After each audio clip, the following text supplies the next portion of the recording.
Olha, hoje vamos falar de uma das cirurgias mais procuradas. Pelo menos as pessoas reclamam bastante que querem modificar suas pálpebras, mas acho que muita gente acha que pode ser uma cirurgia complexa, perigosa, né, doutor Glaucio? Eu acho que é o que acontece assim, a cirurgia de pálpebra, que é a blefaroplastia, ela é uma cirurgia que, sozinha, ela é uma cirurgia que vai muito bem, porque ela realmente resolve o problema de terço superior da face, né? E normalmente acompanhada do lifting facial, é uma cirurgia completa, que te dá um tratamento do terço superior e do terço inferior da face com o lifting associado. Quer dizer, muda totalmente, né? Aqueles incômodos que a pessoa tinha, de bolsinha nos olhos, de pálpebra caída, de textura de pele também, com certeza. Né? Normalmente é a primeira cirurgia que a grande maioria da população procura. Por quê? O que a gente sabe? A ação de uma musculatura sobre a pele é o que vai fazer as marcas na pele, né? E o olho é o que a gente usa mais, acho que até do que o coração. Por quê? Você vai piscando, você vai mexendo o olho. Então, o primeiro lugar a você ter um excesso de pele, normalmente é na região palpebral. E você não tem gordura também, né? A camada de gordura é muito fininha, a camada de gordura é fininha.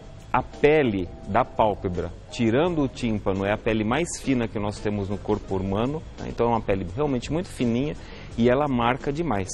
Quando que a gente vê isso? Se você tem uma noite mal dormida, aparecem olheiras, né? Se você dorme bem, você está legal, o teu olhar fica diferente. Tudo por causa da pálpebra.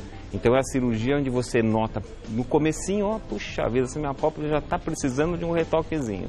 E é interessante porque tem gente que começa com uma flacidez que vai caindo até a pálpebra superior no canto dos olhos, né? Sim, é verdade. Dificultando até que enxergue bem, né? É verdade. Isso aí acontece quando?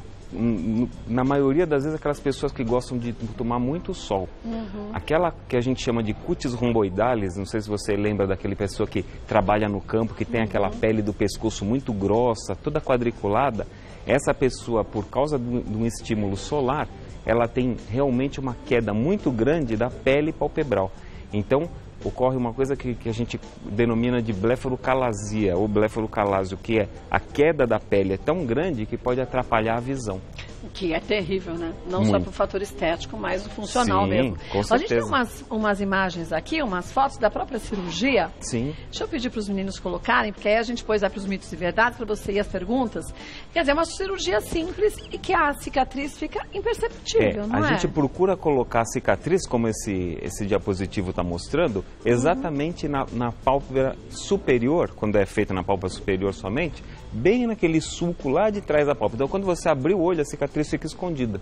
Quando você fechar o olho e pedir para ver, algumas vezes você consegue notar a cicatriz na pálpebra superior, mas bem no fundinho. Um risquinho fininho, né? Sim.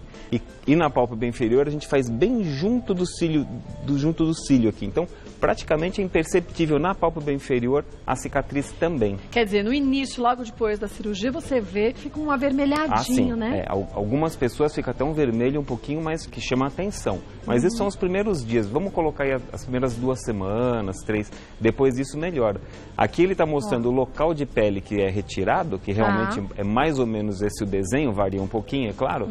E as bolsas palpebrais, que nós retiramos, que são essas 3 da pálpebra inferior e principalmente essa do canto medial, essa do cantinho daqui, que está nesse diapositivo, é a bolsa palpebral que a gente mais procura trabalhar na pálpebra superior. Agora, a pálpebra inferior também incomoda muita gente, porque dá um aspecto de cansaço, de doença, né, muitas vezes. Porque tem gente que tem um acúmulo, Fernando Henrique.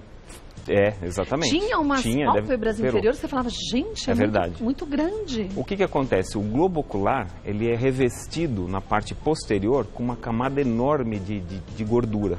Como se fosse um ovo numa caixinha, e você coloca um monte de algodão. Esse algodão é a gordura que fica na parte posterior do globo ocular. Por quê? Senão você andava e o globo ocular está em cima da parte óssea, você ia ter uma visão deturpada, né?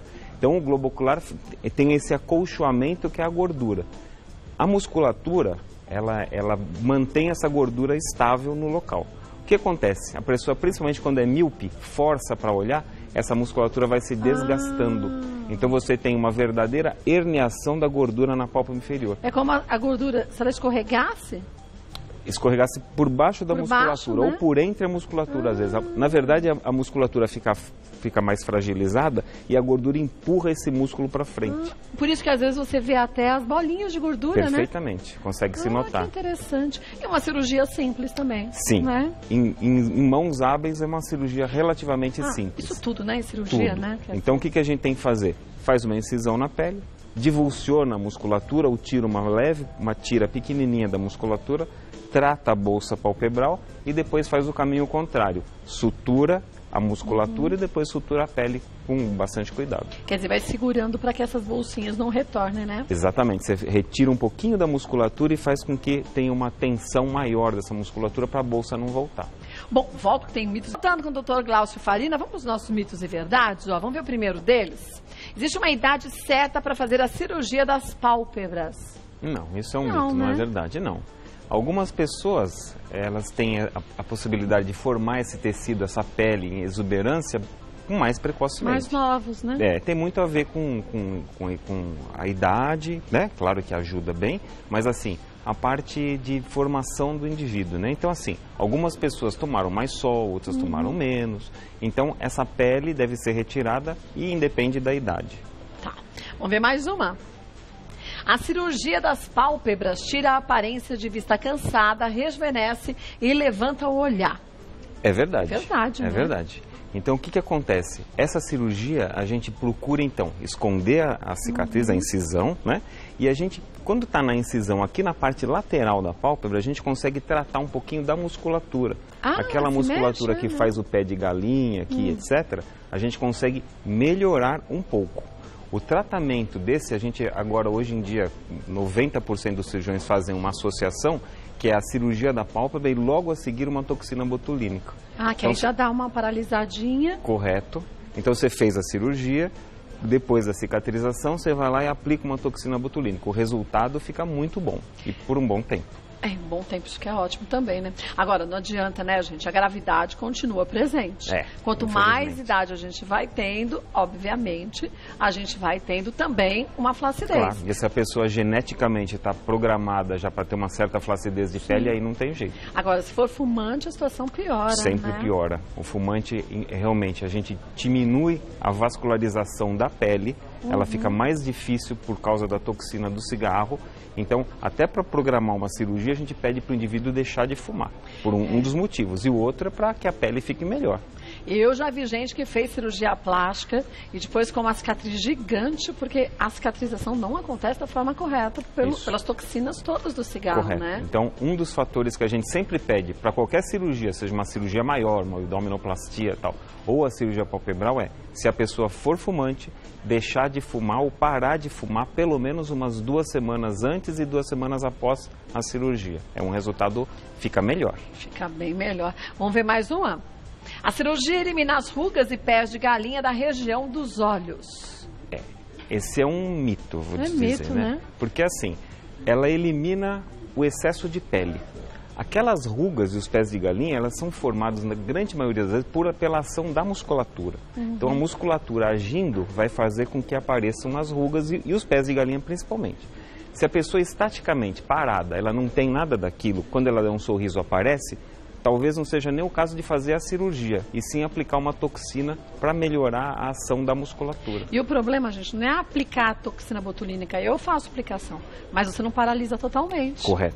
Vai da habilidade do profissional e de você falar o que você deseja também, porque hoje em dia a gente às vezes acaba tendo medo de uma substância, porque você vê fulano, ciclano que ficou estático. Sim. Não é? Aí é terrível, no né? caso, quando fez uma aplicação, mas algumas pessoas pedem que a aplicação da toxina seja muito grande. Aí fica estranho, né? Aí fica estranho. Eu tenho uma paciente que, inclusive, ela veio, fez a aplicação comigo e depois ela escreveu. Ela teve uma paralisia muito grande. Eu deixei uma coisa muito, vamos dizer, natural. Mas ela me mandou já um e-mail falando, olha, eu queria que tivesse ficado mais cristalizado, mais assim. A gente chama de deixar a face engessada. Eu acho que fica muito feio. Eu também acho que fica com cara de toxina botulínica. De toxina botulínica. Tem que ser uma coisa legal, uma coisa direitinho, estaticamente fica bom. E na parte dinâmica você tem uma movimentação da sobrancelha e tudo certinho, né? Porque se você não consegue sorrir, você não sabe se a pessoa está chorando, se ela está sorrindo. É verdade. Aí não dá certo, né? Vamos ver mais uma. A cirurgia afeta o crescimento dos cílios e sobrancelha. Não, isso também é um mito, não. Eu diria assim, que poderia afetar o desenvolvimento do cílio, da sobrancelha, mas assim, se tiver um erro técnico da coisa, né? Assim, porque a pálpebra inferior, quando a gente vai fazer a incisão, é realmente muito próximo do cílio da pálpebra inferior. Se a gente biselar, se a gente colocar o bisturi biselando, cortando de um jeito errado, a pele não em 90 graus, aí pode acontecer de você ofender o bulbo do cílio, e aí você tem uma perda do cílio. Mas assim, eu acredito que qualquer um que treine isso aí direitinho não vai fazer. Tem que ser um bom profissional. Né? Tem que ser um profissional que já tenha feito algumas cirurgias, né? Fez a residência, tudo, e aí não vai cometer esse erro. Então, isso não acontece se a cirurgia for bem executada. Voltando a lhe lembrar, um cirurgião plástico, membro da Sociedade Brasileira de Cirurgia Plástica, quer dizer, se estuda a vida inteira para conseguir ter um diploma como cirurgião plástico. Mas este profissional, que já é considerado muito bom, ele é testado mais uma vez para fazer parte da Sociedade Brasileira de Cirurgia Plástica. Então, quer dizer, ele foi testado exaustivamente até ter certeza que é um bom profissional, sim, né? Sim, na residência todos os anos a gente tem uma prova e depois, para finalizando o curso, você faz uma prova respondendo a questões de vários titulares da sociedade. E não para de estudar, né? Não dá. Não dá. Sempre tem coisa nova. Sempre tem técnica nova, e quando a gente tem a profissão que a gente escolheu por amor, isso não é um problema. Isso é fantástico, uma nova oportunidade, né? É verdade. Vamos ver mais um mito ou verdade? É o último. Não se pode usar óculos após a cirurgia? Não, isso não. Inclusive deve-se usar óculos. Tem que usar, mito. né? É um mito, né? O óculos a gente usa da seguinte forma. Fez a cirurgia, eu sempre recomendo usar um óculos para proteger a pálpebra, que às vezes aquela pessoa tem muita pele e a pálpebra fica sempre mais pesada, mais fechadinha. Quando você faz a cirurgia, o olho fica mais aberto. Então a pessoa refere um incômodo de que a vista fica mais ressecada. Então o que a gente coloca no começo? Usar um óculos grande, como está mostrando até na foto, um óculos grande, que cubra bem a vista direitinho e impeça a ação de raios ultravioleta na cicatriz. Porque é uma região que está sensível ainda, Sim. né? Então, tira aquele estigma da cirurgia, né? A pessoa se camufla um pouquinho com o óculos, melhora porque não tem a radiação ultravioleta atingindo a cicatriz e isso pode deixar a cicatriz avermelhada por mais tempo ou até discrômica, se você fizer a cirurgia e for na praia, por exemplo, que está completamente contraindicado. E você tem uma característica de o ressecamento do olho fica menor usando um óculos grande por causa do vento na região da pálpebra. Bom, embora seja considerada uma cirurgia simples, é uma cirurgia, né? Sim. Então, quer dizer, se é uma cirurgia, tudo na vida traz um risco. Basta estar vivo para ter um risco. Sim. E aí a gente tem que tomar as precauções necessárias depois do pós-operatório. É uma cirurgia, mas é uma cirurgia que tem que ser muito delicada e muito bem executada. Sim. Bom, volto, tem 1000 perguntas aqui, a gente já vai responder. Agora, doutor Glaucio Farina, vamos ver as perguntas que surgiram? Vamos ver a primeira de quem é? É da Renata Saad. Minha amiga fez a cirurgia das pálpebras, pois tinha muita pele em cima dos olhos. Ela ficou com uma cicatriz vermelha e bem grossa. A cicatriz dessa cirurgia é assim mesmo? Não deve ficar uma cicatriz vermelha e grossa. Agora, pode ser que essa amiga dela tenha feito a cirurgia e esteja numa fase de recuperação pós-operatória ainda, né? Assim, os primeiros dias, os primeiros 4 dias, primeira semana, essa cicatriz realmente fica muito avermelhada e tal. A partir de então, da primeira para a segunda e para a terceira semana, essa cicatriz vai esmaecendo. Então, dependendo da idade cirúrgica que tiver, né, do tempo de evolução da cirurgia, essa cicatriz vai se amenizando até ficar uma cicatriz muito fininha. Agora, se for fumante, é aquilo que a gente disse, né? Verdade. Quer dizer, tem outros aspectos que tem que ser analisados, se ela não tomou cuidado, se ela foi na praia, se ela tomou sol em cima da cirurgia, então ela pode ter evoluído por uma hipertrofia da cicatriz. Aí sim, aí vai ter que fazer um tratamento, tudo direitinho. Então tem que avaliar direitinho e ver essa amiga dela, o que está acontecendo, o que pode ter acontecido. Então, ou não, né? Ou ser um resultado inicialmente parcial que depois vai ficar direitinho. Então, Renata, peço para sua amiga voltar ao médico, né? Correto. Procura o cirurgião dela. Sempre. Vamos ver mais uma? Ana Letícia, é possível associar outros procedimentos cirúrgicos como a rinoplastia junto com a cirurgia das pálpebras? É possível. É assim, se é uma paciente que está muito bem, está equilibrada, não tem diabetes, não tem pressão alta, está tudo certinho, a gente pode estender bastante o tempo de cirurgia. Então a gente deixa para uma cirurgia de até 5 até 6 horas. Uma paciente que esteja completamente rígida. E a cirurgia de pálpebra é uma cirurgia que o tempo a duração dessa cirurgia é pequeno. em torno de 2 horas, caprichando direitinho, tratando a musculatura, você faz em 2 horas uma cirurgia de pálpebra. Ou seja, você tem ainda pela frente pelo menos umas 3 horas de cirurgia. Então cabe você fazer uma cirurgia de rugas, de nariz, mesmo implante de prótese de silicone. Então, você pode fazer um casamento não deixando o tempo cirúrgico total exceder 5 horas de cirurgia. Que é aquele tal ponto delicado, né? Isso. Do tempo de anestesia, quer dizer, que você tem que ficar para não correr risco depois, porque o né? risco aumenta e aumenta muito, né? Até 5 horas de cirurgia o risco é X. De 5 para 6 horas não aumenta só um pouquinho, aumenta bastante, 2 vezes. Então o risco é muito maior numa hora de cirurgia a mais. Então não vale a pena correr esse risco. Agora, gente, fale para o seu médico, se você é usuário de drogas, se você faz uso de algum medicamento, que às vezes a gente pode achar que não tem, é tolice falar uma coisa simples, e é justamente aquele ácido acetil salicílico que pode prejudicar depois durante a sua cirurgia, né? A gente até pede que a pessoa, se estiver tomando AS ou algum medicamento desse tipo, que suspenda pelo menos 2 semanas antes de fazer a cirurgia. E tem mais.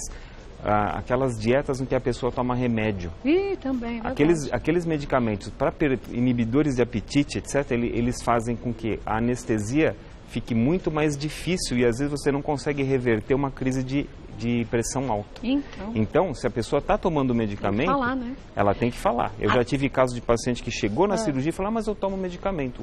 O anestesista falou, então ela não vai fazer a cirurgia agora, nós vamos deixar a cirurgia para daqui 2 semanas. E tá certo, não pode correr risco? Certíssimo, não pode correr. Agora, gente, lembrar, viu, que medicamentos ditos naturais a gente também tem que falar. Existem substâncias simples. Há uns anos atrás a gente falava que a arnica era ótima para se tomar antes da cirurgia.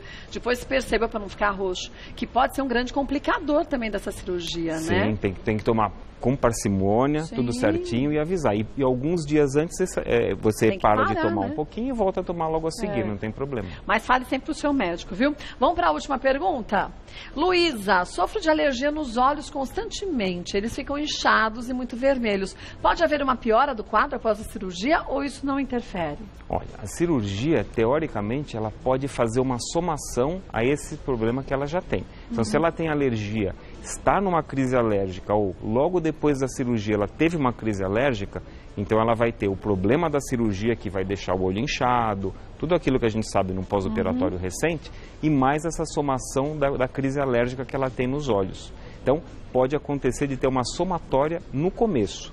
Mas passado assim o período de recuperação, tipo uma semana, na segunda semana em diante, ela não vai ter mais problema nenhum. Então ela vai continuar com a crise de alergia dela, mas a cirurgia não vai interferir em nada. Mas tem que falar para o médico também. Tem que falar no médico, com certeza. Olha, gente, só lembrar que toda cirurgia traz um risco. Então, converse com o seu médico, por mais simples que seja a cirurgia, para ver se você está com seus exames corretos. Busque um médico que seja cirurgião plástico para fazer esse tipo de procedimento. Membro da Sociedade Brasileira de Cirurgia Plástica, porque assim você já começa fazendo tudo certinho. E o pós-operatório, porque esse depende só da gente, você tem que seguir certinho, conforme a recomendação do seu médico. O espaço da gente aqui é de prestação de serviço só para informar, mas não tem diagnóstico aqui mesmo, porque o Dr. Glaucio não está vendo o paciente, nem tampouco seus exames. Correto, né? Exato. E é isso que acontece no consultório. E tire suas dúvidas para ver o que é possível ser feito para a gente ficar melhor, porque idealizar um resultado também com cirurgia plástica não é milagre, não é assim, né? É verdade.